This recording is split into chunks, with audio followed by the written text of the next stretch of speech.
Para sa ating mga OFW, gusto ko marinig si Miss Susan Ople.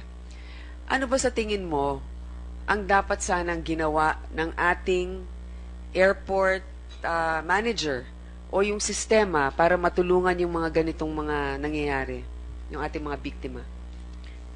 Kung may malasakit po, maraming magagawa eh. Yun naman po ang malinaw.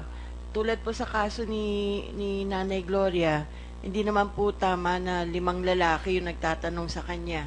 Wala siyang, walang nagpaliwanag ng karapatan niya. Wala siyang, hindi niya po kasi talaga alam yung batas eh.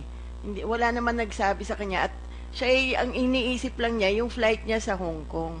So sa tingin ko po, kung meron lang din sanang coordination at the start, may OWA desk po doon, may POEA desk po doon. Ang hindi ko po maintindihan, kung alam nila na OFW yung involved, bakit hindi hiningan ng tulong din yung OWA at yung POEA? Total nandun na rin naman sa terminal para meron din namang umaagapay unless may ibang motibo na involved. Pero yung mechanisms, nandun din sana. Bahagi po yung OWA at yung POEA dun sa 22 agency siguro na binabanggit ni GM Honrado. Alam niyo, ma'am, maraming salamat at nabanggit ninyo yan. Dahil baka hindi nga alam ng mga OFW na dun sa mga lugar na yon ay merong OWA at may desk silang pwedeng lapitan.